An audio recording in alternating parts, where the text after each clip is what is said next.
Hello, welcome to ಮಿನ್ಯೂಸ್ಗೆ smiley ಇವಳು. ಎಲ್ಲರೂ ಚೆನ್ನಾಗಿದ್ದೀರಾ? ಎಲ್ಲರೂ ಸುಖಾಣೋ? ನಾನು ಇವತ್ತು ಮಾಡ್ತಿರೋ ರೆಸಿಪಿ ಏನಂದರೆ ಪರ್ಪಲ್ ಕೀರೆ ಸೊಪ್ಪು ಬರುತ್ತಲ್ವಾ, ಅದರಲ್ಲಿ ನಮ್ಮ ಕೇರಳ ಸ್ಟೈಲಲ್ಲಿ ನಾನು ಪಲ್ಯ ಮಾಡೋದು ಹೆಂಗೆ ಅನ್ನೋದು ನಿಮಗೆ ತೋರಿಸ್ಕೊಡ್ತೀನಿ. ಯಾಕಂದರೆ ಏನು ಗೊತ್ತಾ, ನನ್ನ ಹಸ್ಬೆಂಡ್ ಫ್ಯಾಮಿಲಿಲೆಲ್ಲ ಅವರು ಇದು ಮಾಡಲ್ಲ. ಜಾಸ್ತಿ ಗ್ರೀನ್ ಕಲರಲ್ವಾ ದಂಡಿನ ಸೊಪ್ಪುನೆಲ್ಲ ಹೇಳ್ತೀವಲ್ವ, ಅದರಲ್ಲಿ ಮಾತ್ರ ಪಲ್ಯ ಮಾಡ್ತಾರೆ. ಯೂಶ್ವಲಿ ನಾವು ಕೇರಳ ಪೀಪಲ್ ಜಾಸ್ತಿ ಅದು ಮಾಡ್ತಾರೆ. ಆಮೇಲೆ ತಮಿಳಿನ್ಸು ಮಾಡೋದು ನೋಡಿದ್ದೀವಿ. ಓಕೆ, ಅದು ಹೇಗೆ ಅಂತ ನಿಮ್ಗೆ ಮಾಡಿ ತೋರಿಸ್ತೀನಿ. ನಾನು ಹೆಂಗೆ ಅನ್ನು ಕಾಣಿಸ್ಯಾರ ಆಟ ಬನ್ನಿ. ನಾನು ಹೇಳಿದ್ರಲ್ವಾ, ಈ ಸೊಪ್ಪು ನಾನು ಹೇಳಿರೋದು ನೋಡಿ, ಪರ್ಪಲ್ ಮಣ್ಣು. ಓಕೆ, ಇದು ಎಲ್ಲ ಸಪ್ರೇನು ಐರನ್, ಕ್ಯಾಲ್ಶಿಯಂ, ಎವ್ರಿಥಿಂಗ್ ಎಲ್ಲ ಇರುತ್ತೆ. ಇದು ಈ ಸಪ್ರೇನು ಸೇಮ್. ಅಂದರೆ ನಮ್ಮ ಕನ್ನಡ ಕಡೆ ನಾನು ನೋಡಿರೋದು ಪ್ಲೇಸಲ್ಲೆಲ್ಲ ಜಾಸ್ತಿ ಆರು ಇದು ಮಾಡ್ತಾ ಇಲ್ಲ. ಅಂದರೆ ಇದು ತುಂಬ ಟೇಸ್ಟ್ ಇರುತ್ತೆ, ತುಂಬ ನಮ್ಮ ಕಲರಲ್ಲಿನೇ ತಿನ್ಕೋಬೋದು ಅನಿಸುತ್ತೆ. ಪರ್ಪಲ್ ಮಣ್ಣು ರೈಸ್ ಒಳಗಡೆ ಹಾಕಿದರೆ ರೈಸ್ ಎಲ್ಲ ಅದೇ ಕಲರ್ ಆಗಿಬಿಡುತ್ತೆ. ದಟ್ ಬೀಟ್ರೂಟ್ ಕಲರ್ ಥರನೇ ಆಗ್ಬಿಡುತ್ತೆ. ಸರಿ, ಇದೆಲ್ಲನ ಕ್ಲೀನ್ ಮಾಡ್ಕೊಂಬರ್ತೀನಿ. ಓಕೆನಾ? ನೋಡಿ, ಸೊಪ್ಪಕ್ಕೂ ಬೇಕಾಗಿರೋ ಇಂಗ್ರೀಡಿಯೆಂಟ್ಸ್ ಒನಿಯನ್, ಓಕೆ, ಇದು ತೆಂಗಿನಕಾಯಿ ಸ್ವಲ್ಪ, ಇದು ಗ್ರೀನ್ ಚಿಲ್ಲಿ ಸ್ವಲ್ಪ, ಟರ್ಮರಿಕ್. ಓಕೆ, ಒಗ್ಗರಣೆಗೆ ಸಾಸಿವೆ, ಗಾರ್ಲಿಕ್ ಆ್ಯಂಡ್ ಜೀರಾ, ಇನ್ನು ಸ್ವಲ್ಪ ನೀವು ಕಡಲೆಬೇಳೆ ಇದ್ದರೆ ಕಡಲೆಬೇಳೆ ತಗೋಬೋದು. ಆಮೇಲೆ ಸ್ವಲ್ಪ ಕರ್ಲೀವ್ಸ್ ನಾನಿಲ್ಲಿ ತೋರಿಸಿಲ್ಲ, ಕರ್ಲೀವ್ಸು ಹಾಕೋಬೇಕು. ಓಕೆನಾ? ಇನ್ನು ಸೊಪ್ಪು ಕಟ್ ಮಾಡ್ಕೊಂಬರ್ತೀನಿ. ಸೊಪ್ಪು ನಾನು ಚೆನ್ನಾಗಿ ವಾಶ್ ಮಾಡಿಬಿಟ್ಟು ಸ್ಟ್ರೈನ್ ಮಾಡಿ ಎತ್ಕೊಂಬಂದಿದ್ದೀನಿ. ಜಾಸ್ತಿ ನೀರೇನಿಲ್ಲ, ನೀರೆಲ್ಲ ಹೋಗಿದೆ. ಇದು ಸ್ಮಾಲ್ ಪೀಸಾಗಿ ಕಟ್ ಮಾಡಬೇಕು. ನಮ್ಮ ಕೇರಳ ಕಡೆ ಎಲ್ಲ ಹೆಂಗೆ ಗೊತ್ತಾ, ಫಿಂಗರ್ ಇದು ಬರುತ್ತಲ್ವಾ, ಫಿಂಗರ್ ರಬ್ಬರ್, ಅದರಲ್ಲಿ ನಾವು ಚಿಕ್ಕದಾಗಿ ಕಟ್ ಮಾಡ್ತೀವಿ ಕೈಯಲ್ಲಿ. ನಾನೀಗ ವುಡ್ಡನ್ನ ಇದರಲ್ಲಿನೇ ಕಟ್ ಮಾಡ್ತಿರೋದು. ಓಕೆನಾ? ನಿಮ್ಮ ಹಂಗೆ ಅಂತ ಮಾಡಿ ತೋರಿಸ್ತೀನಿ. ನೋಡಿ, ಸ್ಮಾಲಾಗಿ ತುಂಬ ಚಿಕ್ಕದಾಗಿ ಕಟ್ ಮಾಡಬೇಕು. ನಾವು ಪಲ್ಯಕ್ಕೆಲ್ಲ ಹೆಂಗೆ ಗೊತ್ತಾ, ಸ್ಮಾಲಾಗಿ ಕಟ್ ಮಾಡ್ತೀವಿ. ಇಲ್ಲಿ ನೋಡಿ, ಇಷ್ಟೇ, ತುಂಬ ಸ್ಮಾಲ್.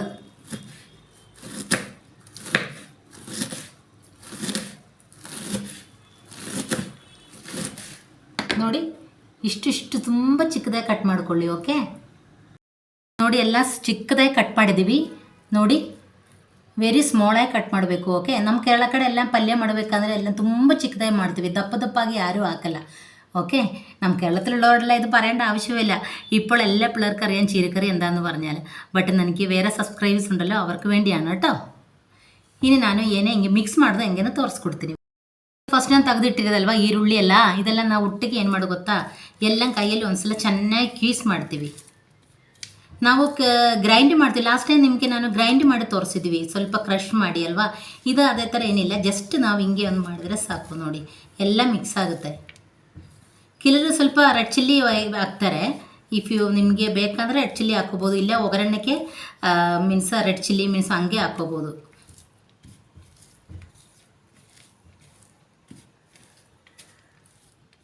ನೋಡಿ, ಇದೆಲ್ಲ ಮಿಕ್ಸ್ ಆಗಿದೆ.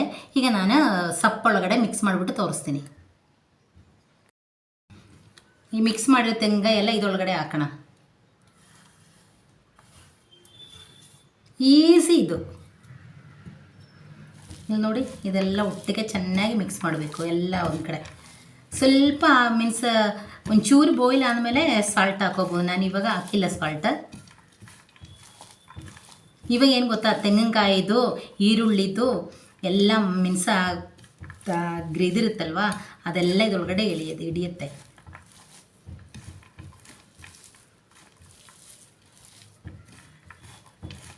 ಇದೆಲ್ಲ ಕಡೆ ಚೆನ್ನಾಗಿ ಮಿಕ್ಸ್ ಆಗುತ್ತೆ.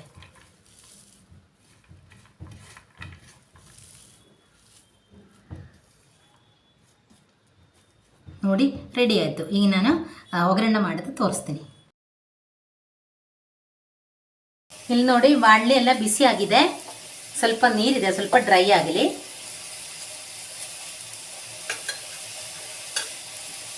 ನಾನು ಎಲ್ಲ ಎಲ್ಲ ಬೆಸಲ್ಸ್ ಏನು ಜಾಸ್ತಿ ತಂದಿಲ್ಲ. ನಾನು ಹೊಸ ಇದೆಲ್ಲ ಮಾಡ್ತೀವಿ ಅಲ್ವಾ, ಅದೆಲ್ಲ ತರಬೇಕು. ಇದು ನೀರು ಸ್ವಲ್ಪ ಡ್ರೈ ಆಗಿದೆ, ಸ್ವಲ್ಪ ಎಣ್ಣೆ ಹಾಕೋಣ, ಆಯಿಲ್ ಹಾಕೋಣ. ಓಕೆ, ಆಯಿಲ್ ಸ್ವಲ್ಪ ಬಿಸಿ ಆಗಲಿ. ನೋಡಿ, ಎಣ್ಣೆ ಬಿಸಿ ಆಗಿದೆ, ಸ್ವಲ್ಪ ಸಾಸಿವೆ ಹಾಕೋಣ.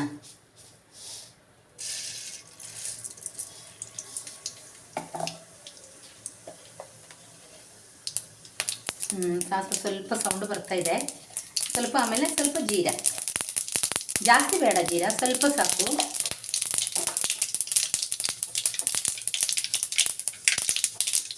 ನಾನು ಫಸ್ಟ್ ಇಟ್ಟಿರೋದಲ್ವಾ, ಸ್ವಲ್ಪ ಗಾರ್ಲಿಕ್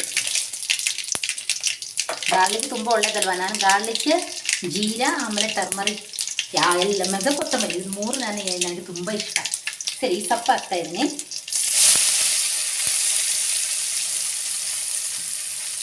ಸಿಮ್ ಕಮ್ಮಿ ಮಾಡಿಕೊಳ್ಳಿ.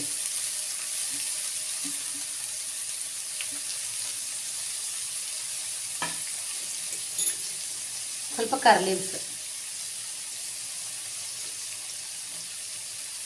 ಸ್ವಲ್ಪ ಮಿಕ್ಸ್ ಮಾಡೋಣ ಚೆನ್ನಾಗಿ. ಒಂಚೂರು ನೀರು ಹಾಕೋಕೆ ಹೋಗ್ಬೇಡಿ. ನಾನು ಕೆಲವ್ರ ಮನೆಯಲ್ಲೆಲ್ಲ ನೋಡಿದ್ವಿ, ಹೆಂಗೆ ಗೊತ್ತಾ, ಸೊಪ್ಪು ಮಾಡುವಾಗ ಎಲ್ಲ ತುಂಬ ನೀರು ಹಾಕ್ತಾರೆ, ನೀರಲ್ಲಿ ಮಾಡ್ತಾರೆ. ಇದು ಸ್ಟೀಮಲ್ಲಿ ಬೇಯಿಸ್ಬೇಕು. ಆಮೇಲೆ ಜಾಸ್ತಿ ಬೇಯಿಸಂಗಿಲ್ಲ, ಗೊತ್ತಲ್ಲ. ಸೊಪ್ಪಾಗಲಿ ವೆಜಿಟೇಬಲ್ಸ್ ಆಗಲಿ ಮೀನ್ಸ್ ಎಲ್ಲ ಹಾಫ್ ಬಾಯ್ಲ್ ಆಗೋಬೇಕು.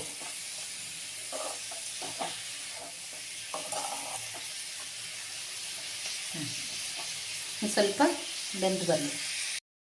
2 ನಿಮಿಷ ಹಂಗೆ ಬೇಯಲಿ ಮುಚ್ಚೋಣ. ಓಕೆ, 2 ನಿಮಿಷ ಹಂಗೆ ಬೇಯಲಿ. ನೋಡಿ, ಸ್ವಲ್ಪ ಬೆಂದಿದೆ. ನಮಗೀಗ ಉಪ್ಪು ಹಾಕೋಣ. ಓಕೆ, ಸಾಲ್ಟ್ ಹಾಕ್ಕೊಳ್ಳಿ. ನಿಮ್ಗೆ ನೋಡ್ಕೊಂಡು ಹಾಕಿ, ಸೊಪ್ಪಲ್ಲಿ ಜಲ್ದಿ ಸಾಲ್ಟ್ ಹಿಡಿಯುತ್ತೆ. ಸ್ವಲ್ಪ ಸಾಕು.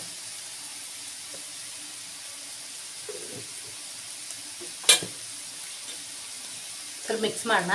ನಾನೇನು ಮಾಡಿದೆ ಗೊತ್ತಾ, ದೊಡ್ಡ ಬೆಸಲ್ ಇತ್ತಲ್ವಾ, ನಾನು ಚೇಂಜ್ ಮಾಡಿಬಿಟ್ಟು ಚಿಕ್ಕದಲ್ಲೇ ಹಾಕ್ತೀನಿ.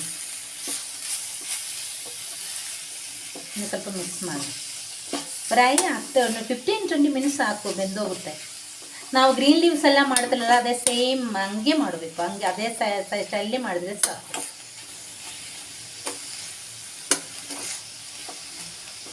ಸ್ಟೀಮಲ್ಲಿ ಸ್ವಲ್ಪ ಬೇಯಲಿ.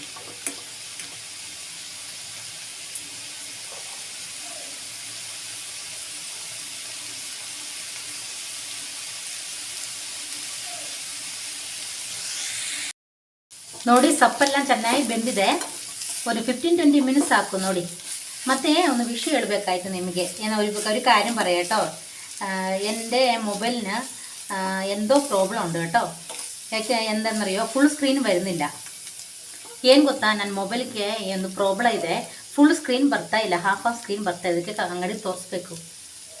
ಅದಕ್ಕೆ ನಿಮಗೆ ಸರಿಯಾಗಿ ಬಿಗ್ ಸ್ಕ್ರೀನಲ್ಲೇ ಕಾಣ್ತಾ ಇಲ್ಲ ಅನಿಸುತ್ತೆ. ಓಕೆ, ಕ್ಷಮಿಸಿ. ನಾನು ಸರ್ವಿಸ್ ಮಾಡ್ಕೊಂಡು ಬಂದಮೇಲೆ ನೆಕ್ಸ್ಟ್ ವೀಡಿಯೋನು ಚೆನ್ನಾಗಿ ಮಾಡ್ತೀವಿ. ಓಕೆ, ಸರಿ, ಸ್ಟವ್ ಆಫ್ ಮಾಡ್ತೀನಿ.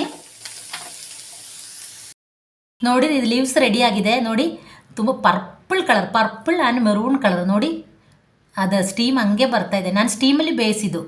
ಓಕೆ, ಏನು ಗೊತ್ತಾ, ನಾನು ಕೆಲವು ಕಡೆ ಎಲ್ಲ ನೋಡಿದ್ದೀನಿ, ಎಲ್ಲರೂ ಪಲ್ಯ ಮಾಡುವಾಗ ನೀರಲ್ಲಿ ಬೇಯಿಸ್ತಾರೆ. ಇಲ್ಲಾಂದರೆ ಬೀನ್ಸ್ ಆಗಲಿ ಕ್ಯಾರೆಟ್ ಆಗಲಿ ಎಲ್ಲ ಮಾಡುವಾಗ ಏನು ಮಾಡೋದು ಗೊತ್ತಾ, ಅವರು ನೀರಲ್ಲಿ ಬೇಯಿಸ್ಬಿಟ್ಟು ನೀರು ಚೆಲ್ಬಿಡ್ತಾರೆ.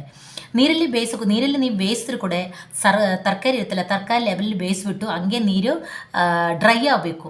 ನೀರು ಚೆಲ್ಬಿಟ್ರೆ ನೋಡಿ, ಅದರಲ್ಲಿ ಇರೋದು ಪ್ರೋಟೀನ್ಸ್, ಫೈಬರ್ ಎಲ್ಲ ಕಂಟೆಂಟ್ ಹೊಟ್ಟೋಗುತ್ತಲ್ವಾ. ನಾವು ತುಂಬ ಜನ ಹಂಗೆ ಮಾಡೋದು ನೋಡಿದ್ದೀವಿ. ಅದಕ್ಕೆ ನೀವು ಆ ಥರ ಎಲ್ಲ ಮಾಡಬೇಡಿ. ಒಟ್ಟಲ್ಲಿ ನಮಗೆಲ್ಲ ಮೀನ್ಸ್ ನಾವು ವೆಜ್ ಎಲ್ಲ ಸ್ಟೀಮಲ್ಲಿ ಮಾಡಬೇಕಲ್ವ. ತರಕಾರಿ ಸೊಪ್ಪು ಎಲ್ಲ ಸ್ಟೀಮಲ್ಲಿ ಬೇಯಿಸಬೇಕು. ನಾನು ಸ್ಟೀಮಲ್ಲಿನೇ ಬೇಯಿಸಿದ್ದು, ಒಂದು ತೊಟ್ಟು ನೀರು ಹಾಕಿಲ್ಲ. ಆಯಿಲ್ ಜಾಸ್ತಿ ನಿಮಗೆ ಇಷ್ಟಿರುವರೂ ಜಾಸ್ತಿ ಹಾಕಿ. ನಾನು ಯೂಶ್ವಲಿ ಮನೇಲಿ ಆಯಿಲ್ ಕಮ್ಮಿ ಯೂಸ್ ಮಾಡೋದು. ಅದಕ್ಕೆ ನಾನು ಕಮ್ಮಿ ಯೂಸ್ ಮಾಡಿರೋದು. ಓಕೆ, ಮತ್ತೆ ಇನ್ನೊಂದು ವಿಷಯ ಹೇಳಬೇಕಾದ್ರೆ ಏನು ಗೊತ್ತಾ, ಇಲ್ಲಿ ಡೆಂಗು ಫೀವರ್ ಟೈಫಾಯ್ಡ್ ಎಲ್ಲ ಸ್ಟಾರ್ಟ್ ಆಗಿದೆ. ಕ್ಲೈಮೇಟ್ ಎಲ್ಲ ಚೇಂಜ್ ಆಯ್ತಲ್ಲ, ಅದಕ್ಕೆ ಎಲ್ಲರೂ ಕೇರ್ಫುಲ್ಲಾಗಿ ಇರಬೇಕು. ಓಕೆ, ಬಿಸಿನೀರೆಲ್ಲ ಕಾಯಿಸಿ ಕುಡೀರಿ. ಮತ್ತು ಮೊಸ್ಕಿಟೋ ಅದು ಏನು ಮಾಡಬೇಕು, ವೇಸ್ಟೆಲ್ಲ ಚೆನ್ನಾಗಿ ಯಾವಾಗ ಬಿಸಾಕಿ ಕೇರ್ಫುಲ್ಲಾಗಿ ಎಲ್ಲ ಮಾಡಬೇಕು. ಓಕೆ, ആಮೇಲೆ എൻ്റെ ഈ പിന്നൊന്ന് മലയാളത്തിൽ മാതാടത്തിന് ഇത് എൻ്റെ ഈ ചീരക്കറി നമ്മുടെ കേരളത്തിൽ എല്ലാവരോടും പറയേണ്ട ആവശ്യമില്ല, എല്ലാവർക്കും അറിയാം. പക്ഷേ ഞാൻ ഇവിടെയുള്ള സബ്സ്ക്രൈബിന് വേണ്ടി ചെയ്താൽ കേട്ടോ. എൻ്റെ ಈ ರೆಸಿಪಿ നിങ്ങൾക്ക് ಇಷ್ಟമായ ಲೈಕ್ ಶೇರ್ ಸಬ್ಸ್ಕ್ರೈಬ್ ചെയ്യാൻ ಮರಕಲ್ಲೇ. ಮತ್ತು ನನ್ನ ಈ ರೆಸಿಪಿ ಇಷ್ಟ ಆದರೆ ಲೈಕ್ ಶೇರ್ ಸಬ್ಸ್ಕ್ರೈಬ್ ಮರಬೇಡಿ. ಆಮೇಲೆ ಮತ್ತೆ ಏನು ಹೇಳಬೇಕು, okay, right food right healthy. ಬಾಯ್.